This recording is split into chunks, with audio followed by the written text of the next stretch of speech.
Good morning, everyone. It's Friday. That means it's only 2 days till Sunday. Sunday school will be at 9:45. We'll have the coffee, the juice, the donuts ready and waiting for you when you get there. And service is at 10:45. And this Sunday we're having trunk or treat from 1 to 3 after service. And we would absolutely love to see you this Sunday. Our devotional this morning starts with the scripture from the book of Job, chapter 38, verses 4 through 7.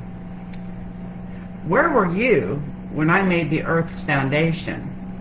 Who marked off how big it should be? Surely you know.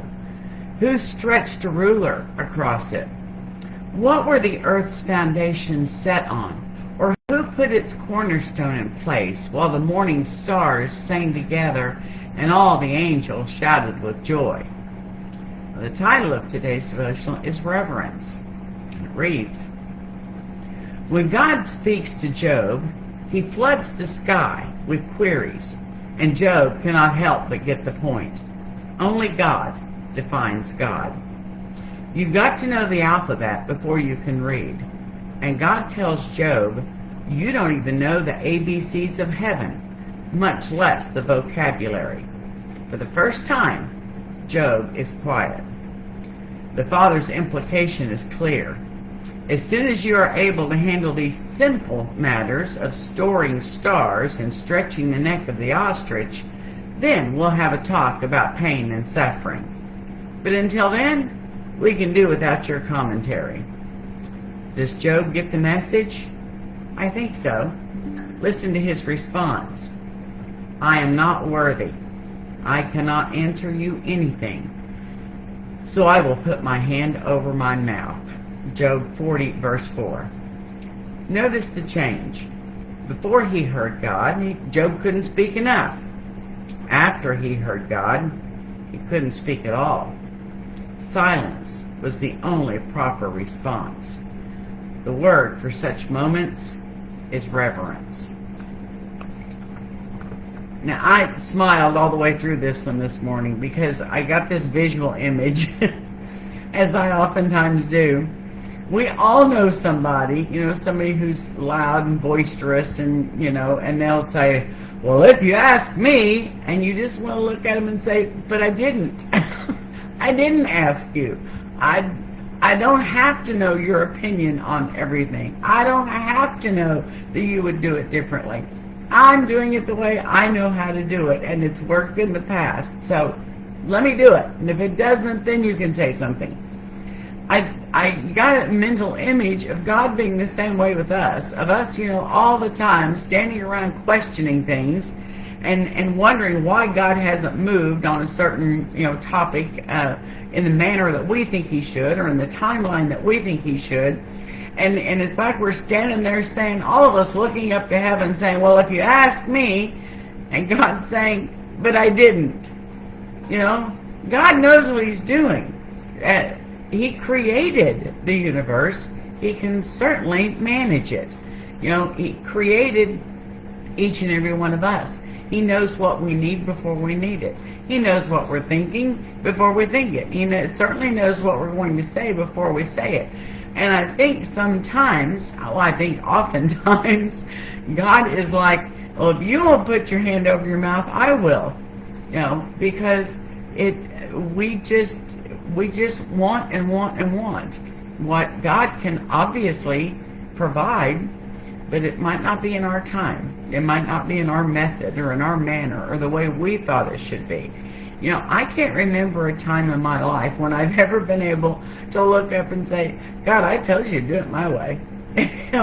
I can't remember a time when his way hasn't always worked out perfectly. But we all have that 20/20 vision, that hindsight. We can all look in the rearview mirror and see, okay, God knew what he was doing.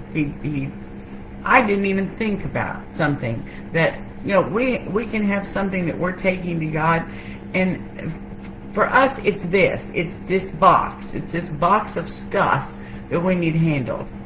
Well, God doesn't put things in boxes, So for him, it's this box, and everything surrounding it, and how that box can be used to glorify God in all these ways, not just in our little mindset. There's never been a time when I have looked back and said, God, you shouldn't have done that. There's never been a time when I've said, see, my way was better. Every time I look back, I see that God knew exactly what he was doing, and he had an outcome that I could never have imagined, or how many people it affected, or how many people, came to know Jesus because of it. He takes our little box and just blows it up, blows it open, and makes changes we would never have thought of. And it's like we talked about yesterday. Take it to God, absolutely. Ask him for help. Ask him for deliverance. Ask him for whatever it is that you're needing. But then be quiet and listen. You got to listen to what God is telling you to know which way he wants you to go. And I love this where, God's asking Job, he says, where were you when I made the earth's foundation? Who marked off how big it should be? Surely you know. Who stretched a ruler across it? What were the earth's foundations set on? Or who put the cornerstone in place while the morning stars sang together and all the angels shouted with joy? Where were you then? What did you have to do with that? What decision making did you have in that process? None. Who did it all? God. You think he needs your help managing your little box today? Or do you think that he can take that box and do something amazing with it? I've known of people who have had diagnoses from the doctors that were not favorable. I mean, they were tragic. And God has taken that and turned it around into an amazing testimony and changed the outcome not only for that person, but then that person's testimony has impacted someone else's faith and caused them to start walking with God. We just don't think big enough, and we never will. Sorry, I had a tickle. We will never be able to think as big as God thinks. We will never be able to see all of the ins and outs and all of the possible outcomes of what God can do.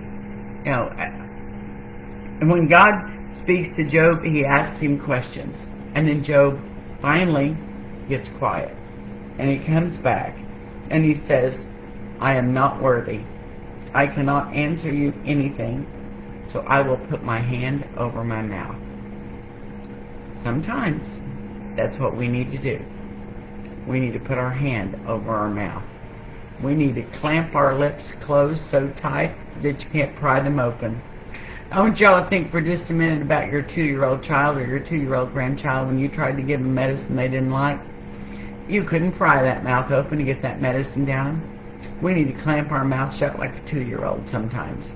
We need to not allow ourselves to pry it open and put our opinion or our 2 cents worth in.